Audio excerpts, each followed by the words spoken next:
민족 고유의 명절 추석을 잘 보내신 줄 믿습니다. 이제 9월의 마지막 주일을 맞이하고 있습니다. 네, 명절 연휴 기간 동안에 비가 오기도 했지만 좋은 가을 날씨였던 것 같습니다.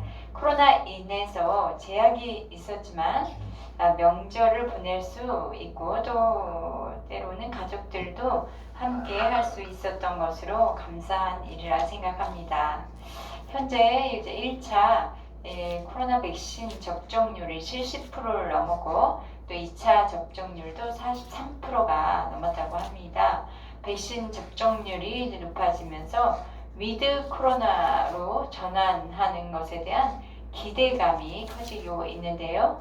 정부에서는 10월 말경에 위드 코로나로 전환을 검토한다고 여러 차례 밝히기도 했습니다. 전 세계가 코로나로 인해서 어려움을 겪는 이때에 이 땅의 교회와 성도들이 다시 믿음의 기도를 하면서 전적으로 하나님을 의뢰한다면 코로나 시대가 끝나고 평범한 그 일상의 회복이 이루어질 것을 기대해 봅니다. 누구나 처음 예수님을 만났을 때 열정적으로 기도했던 기억들이 있습니다. 성령을 받기 위해서 기도도 했고요. 또 어떤 절실한 문제 때문에 간절히 기도했던 기억들이 있습니다.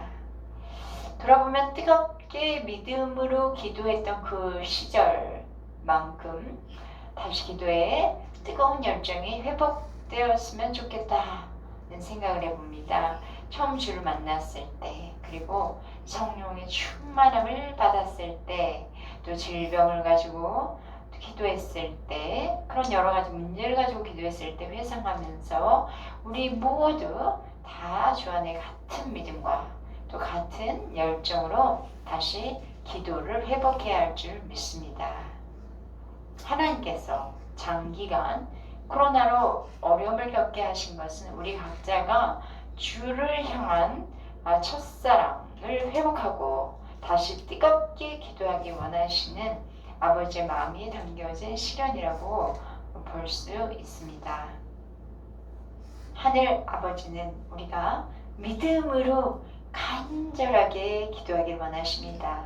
코로나로 인해서 교회에 모이는 것이 자유롭지 못했기 때문에 성령 충만한 성도들의 기도를 쉽게 만들었는지 모르겠어요. 물론 큰 소리로 기도하는 것만이 진정한 기도인가? 그렇지는 않습니다. 그러나 교회들마다 모여 기도하는 열정이 타오르는 것은 정말 감사하고 기쁜 일이죠. 우리가 모여서 마음껏 부르짖어 기도하고 찬송할 수 있는 날이 다시 오기를 기도합니다. 우리가 믿음으로 기도한다면 놀라운 역사가 일어날 줄 믿습니다. 우리가 믿음으로 기도한다면 우리가 기도한 것보다 더욱 더 놀라운 하나님의 역사가 일어날 줄 믿습니다.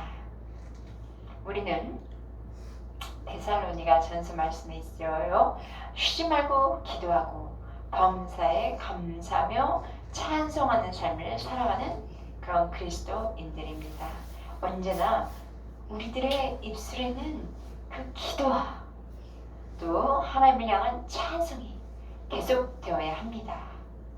오늘 야고보 말씀, 이 글의 발신자 야고보에게 별명이 있어요. 혹시 아시나요? 야고보의 별명은 낙타무릎입니다. 얼마나 기도를 오랫동안 했든지 무릎에 굳은 살이 배겨서 낙타무릎처럼 되어버리기 때문에 생긴 별명입니다. 야고보는 5장에서 이 믿음의 기도에 대해서 말씀합니다. 13절 읽어주시겠습니다.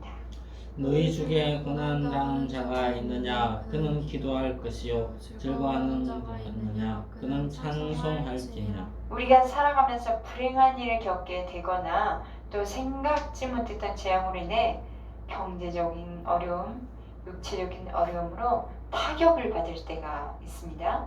지금 지구촌이 겪는 코로나19로 인해서 전 세계가 고난을 당하고 있습니다. 코로나19가 단순한 질병의 문제뿐만이 아니라 경제, 사회 전반 경제적으로 또 삶의 모든 분야에서 나쁜 영향을 끼쳐서 고난의 상황을 지금 만들어 놓았습니다. 이렇게 고난을 당하는 지구촌도 있지만 또 우리 각 개인의 삶을 돌아볼 때도 고난당할 때가 있죠. 그것은 각 개인이 누구에게 말로 해도 이해하지 못할 정도의 속앓이를 하는 경우도 있습니다. 우리가 고난을 당하고 어려움을 겪는 것은 하나님께 무릎을 꿇으라는 하나님의 신호탄이기도 합니다. 많은 사람들이 어려움을 겪게 될 때 하나님 앞에 기도하는 것을 우선순위로 하지 않고 먼저 어떻게 하면 이 문제를 해결할 수 있을까를 고민하고 그 방법을 찾는데 골몰하는 사람들이 아주 많이 있죠. 어떻게 하면 고난에서 벗어날 수 있을까만을 생각하다가 머릿속에 떠오르는 다양한 가능성을 가지고 그냥 여러 가지 방법을 시도하는 행위를 하기도 합니다. 그러나 우리 머릿속에서 생각나는 방법들이 우리가 받는 고난 가운데 나를 건질 수 없다는 것을 뒤늦게 깨달으면 그 이후에 기도의 무릎을 탁 꿇게 되는 경우들이 많이 있어요. 주님은 오늘 이런 우리들에게 다시 말씀하십니다. 너희 중에 고난 당하는 자가 있느냐? 그는 기도할 것이요. 아이들이 어려운 일을 겪을 때 부모들은 어떻게 하나요? 먼저 도움을 주기보다 도움이 부모에게 청해질 때까지 기다리는 것이 조금 더 현명한 방법이죠. 도움을 요청할 때 아이가 해결할 수 없는 문제를 그때 해결해 주면 적절합니다. 하나님은 우리의 아버지이시기 때문에 우리가 받고 있는 고난에 대해서는 방관하지는 않으세요. 그러나 당장 그 도움의 손길이 오지 않는다고 해서 하나님이 모르고 계시는가 아니면 방관하고 계신가 우리는 그렇게 오해할 때가 있어요. 때 아버지의 방법으로 도와주시기 위해서 우리 하나님께서는 준비하고 기다리시는 것입니다. 그래서 우리가 고난을 당할 때에 믿음으로 요청하고 구하고 기도한다면 하늘 아버지께서는 그래 지금이 때이구나 하고 우리를 친히 고난에서 건져 주신다. 하나님께 모든 준비를 다 하고 계시기 때문에 우리는 믿음으로 기도를 해야 하는 것이죠. 이 본문을 현대어 성경으로 보니까 고난당하는 사람이 있으니까 그렇거든. 그 문제를 가지고 우리는 계속 기도해야 돼요. 응답이 올 때까지 기도해야 되는 거예요. 계속 하나님께 기도하십시오. 감사할 일이 있습니까? 그렇거든. 주님을 찬양하십시오. 고난당하는 자가 있다면 또 즐거워하는 자도 있겠죠. 즐거워하는 상황은 어떤 상황인가요? 아마 떠오르는 여러 가지 상황들이 있었을 거예요. 직장에서 승진됐거나 사업이 잘 되었거나 자녀들이 원하는 학교나 또는 내가 원하는 직장에 시험에 합격했구나 또는 추석에 목돈이 생겼을 때 또는 병리에서 지긋지긋한 병에서 남을 받았을 때 등등 우리를 즐겁게 하는 일들이 있죠. 우리를 기쁘게 하고 즐거워해 준 그런 일이 생겼을 때 해야 할 일이 무엇이라고 말씀하십니까? 네, 찬송하는 것입니다.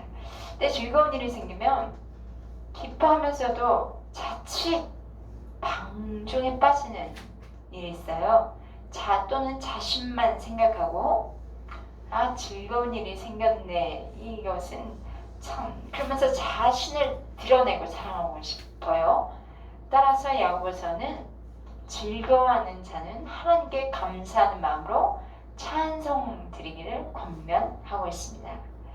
우리에게 좋은 일, 감사한 일 또는 기뻐할 일들이 있을 때 그 좋은 일이 오히려 신앙적으로 우리를 나태하게 만들 수 있다는 것이죠. 그렇기 때문에 즐거운 일이 있을 때에, 일이 잘 되고 좋을 때에 적극적으로 하나님께 감사하며 찬양하는 것입니다. 설령 우리에게 즐겁게 또는 기쁜 일이 없을지라도 사도 바울 선생님께서는 이런 말씀하시죠. 범사에 감사하라. 범사에 감사한다는 것, 모든 일에 기쁜 일이 있어서나 또는 슬픈 일이 있어서나 안 좋은 일이 있어서 모든 일에 기도, 범사에 감사의 기도를 하며 찬양하는 것입니다. 특별히 고난당할 때 더욱 기도합시다. 또 즐거운 일이 있을 때 더욱 찬송합시다. 더 좋은 믿음은 항상 기뻐하라, 쉬지 말고 기도하라, 범사에 감사하며 찬송하라 입니다. 고난당하는 자는 기도하고 즐거워하는 자는 찬송하라. 그렇게 야고보 선생님 말씀하시는데, 기도하면 어떤 일이 일어날까요? 고난당하는 사람 중에는 우리 주변에 많이 있어요. 병든 사람이 있습니다.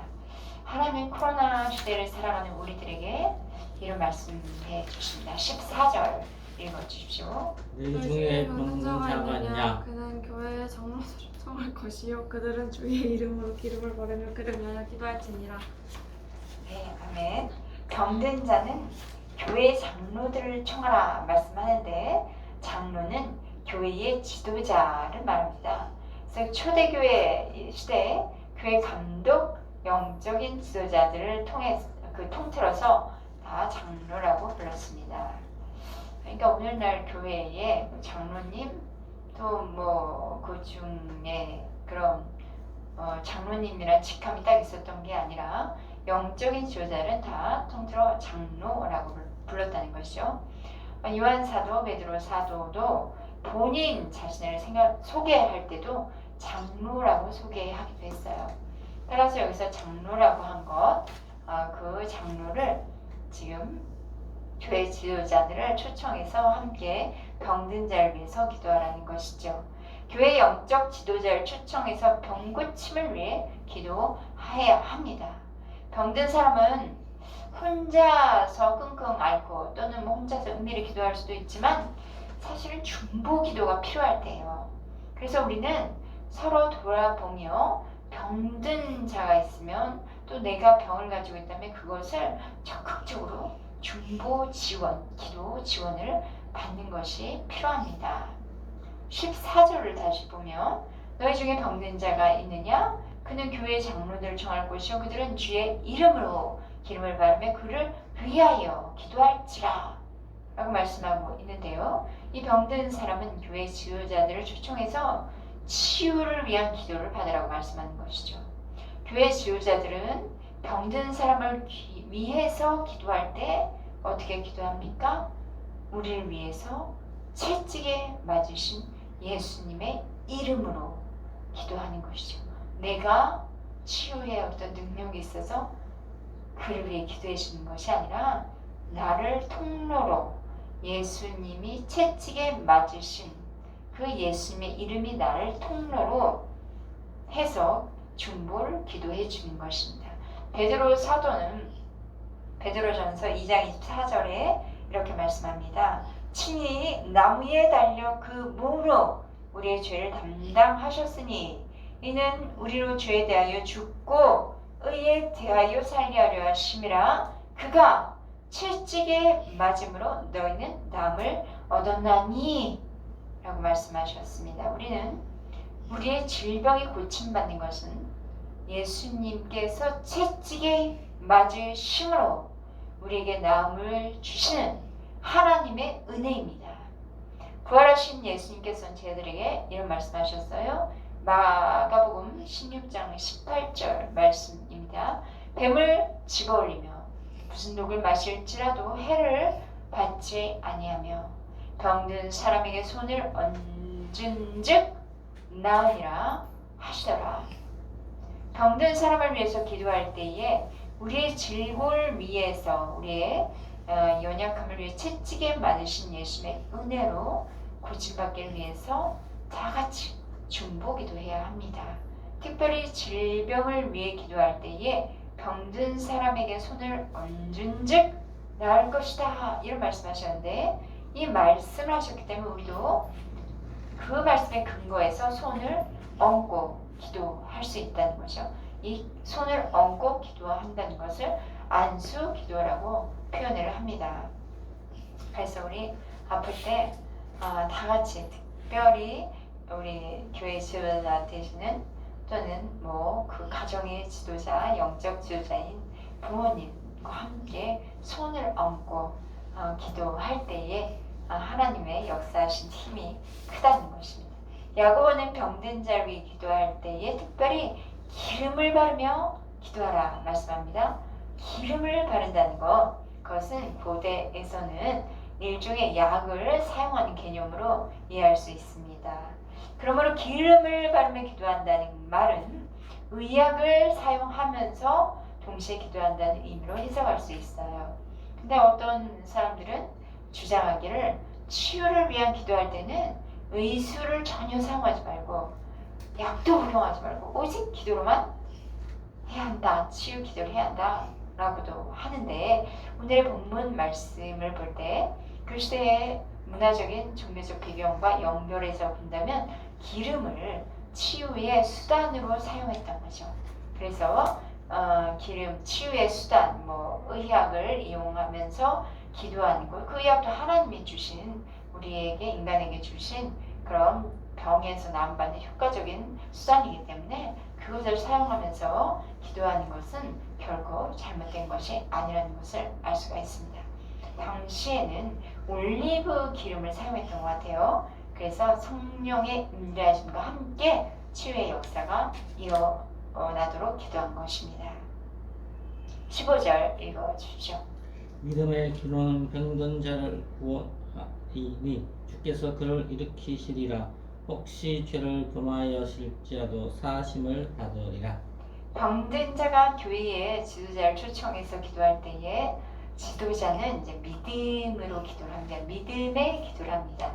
기도한 사람에게 믿음이 없다면, 그 기도를 해주는 사람에게 믿음이 없다면 신유의 역사가 일어나기가 어렵겠죠. 또 기도 받는 그 병자에게도 믿음이 없다면 어떻게 될까요? 기도하는 사람이 믿음으로 기도한다 해도 기도 받는 사람이 믿음이 없다면 믿음의 역사가 잘 나타나지 않습니다.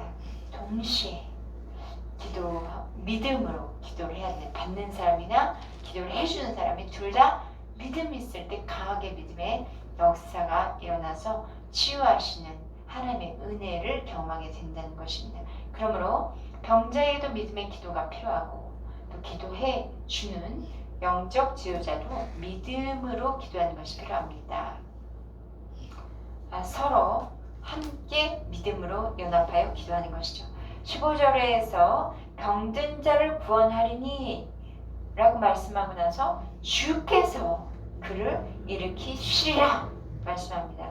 이런 현상은 질병에서 고침을 이제 받고 누웠던 침상에서 일어나서 정상적인 생활하는 것입니다. 하나님께서 우리를 구원하신다? 그것은 우리 영혼만 다루시겠다는 말은 아니에요. 영, 우리의 또 혼, 우리의 마음이죠. 정신, 또 우리의 육, 우리의 육체를, 그러니까 영혼, 육, 전 인격적인 구원을 주시겠다는 뜻입니다. 우리의 육체를 질병에서 고쳐주시고 우리의 마음에 불안과 염려와 두려움이 있어요. 그것에서부터 벗어나고 평강을 누리게 하시고 또 우리의 삶을 묶고 있는 악한 그 저주가 있어요. 그것을 풀어버리셔서 모든 삶에 형통케 하신다는 것입니다. 우리의 영혼이 구원을 받으면 마음에도 구원의 은총이 임하게 되고요. 육체 또 우리의 삶에도 구원을 받아서 하나님의 구원이 전 인격적인 은총으로 임하는 것입니다. 질병에서 고침받기 위해서 기도하는 사람이 선행되어야 할 것이 있어. 이것은 꼭 기억해 두셔야겠는데요. 16절 읽겠습니다. 그러므로 너희 죄를 서로 고백하며 병이 낫기를 위해 서로 기도하라. 의인의 강구는 역사하는 힘이 흠이니라. 병 고침을 위해서 기도할 때에 선행되어야 할 것은 죄를 고백하는 것입니다. 우리 모든 병이 죄로 인해서 생기는 것은 아니에요. 그런데 우리가 질병에 걸려 기도를 한다면 먼저는 좀 내 자신의 그 영적인 상태, 내 마음의 상태를 돌아보는 것이 중요합니다. 그리고 나에게 죄가 있는지가 발견되어지면 즉시 회개에 고백을 하는 것입니다. 또 특이한 점이 있네요. 오늘 지금의 말씀을 볼 때 죄를 고백하되 서로 고백하라 말씀하고 있습니다.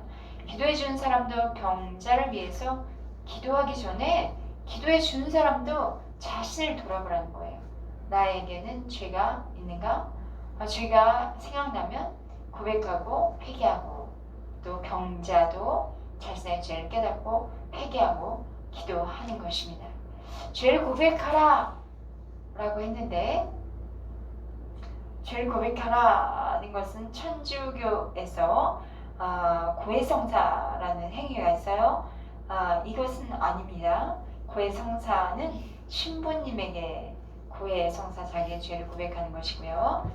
우리가 죄를 고백하는 것은 예수님의 이름을 의지하여 하나님 앞에 나아가서 자신의 죄를 스스로 고백하는 것입니다.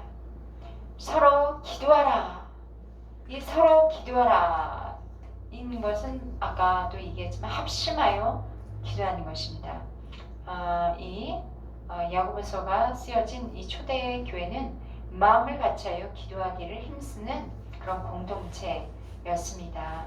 그래서 질병을 위해서 기도할 때에, 귀신을 물리치기 위해서 기도할 때에 모두 다 함께 한 성령 안에서 기도하는 것이 필요합니다.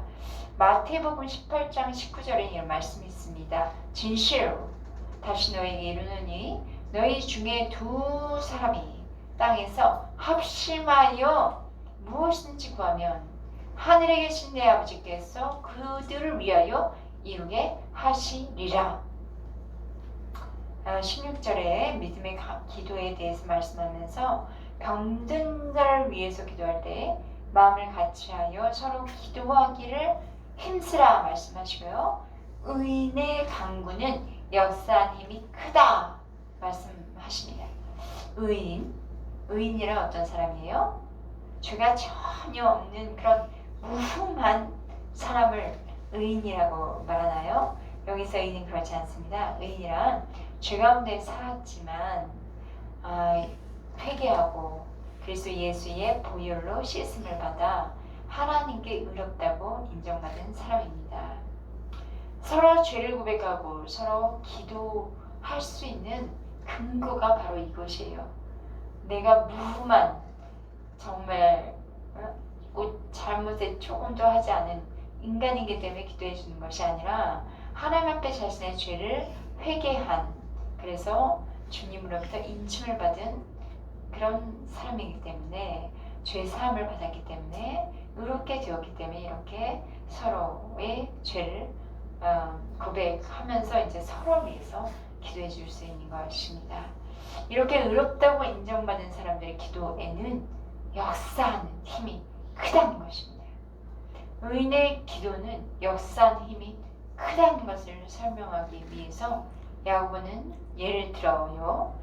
엘리야의 기도에 대해서 예를 드는데 17절과 18절 말씀이 있습니다. 읽어주세요.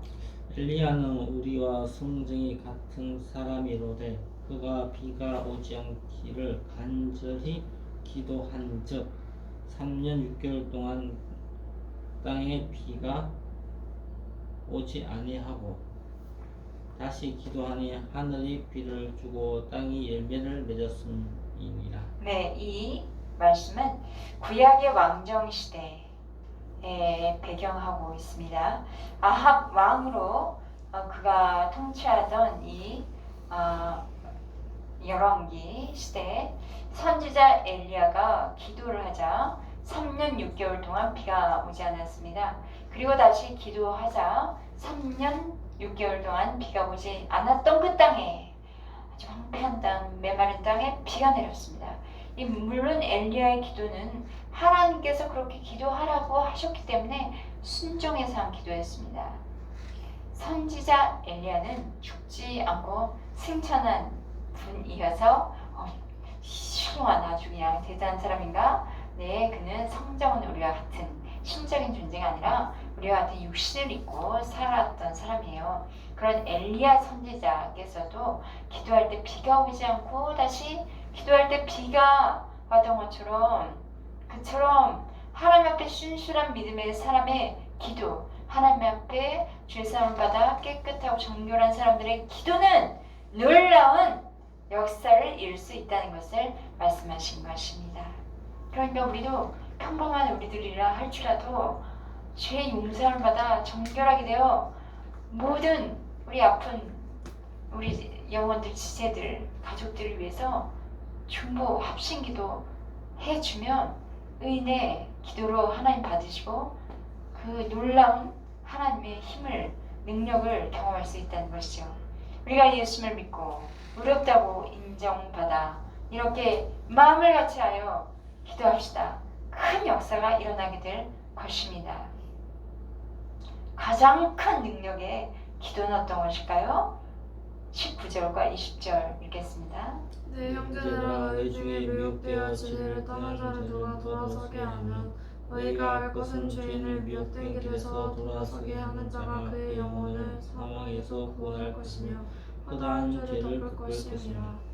의인의 기도는 역사하는 힘이 크다고 말한 그 야고보는 역사하는 힘이 크게 나타나는 그 기도의 능력은 영혼을 구원하는 기도라고 말씀하고 있습니다.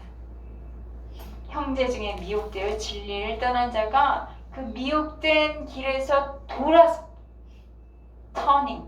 돌아서게 한다면 그 영혼을 구원하고 허다한 죄를 덮게 된다고 말씀합니다.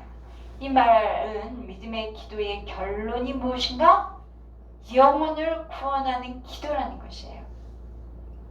고난당하는 그런 성도가 믿음의 기도를 드리면 즐거운 또 기도를 하면서 즐거운 찬송을 부르는데요. 병든 사람이 교회 지도자와 함께 믿음의 기도를 하면 고침을 받게 되는데요. 우리 영혼 구원을 위해서 기도한다면 진리를 떠난 사람이 진리 가운데로 돌아오고 하나님을 믿지 않고 방황하던 영혼이 구원의 길로 들어와 아버지의 품에 안기게 되는 것입니다.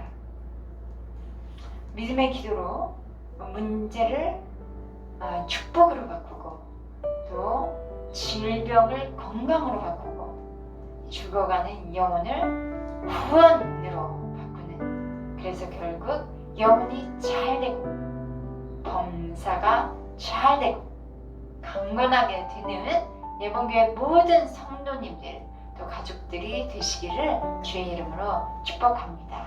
아멘. 기도하겠습니다.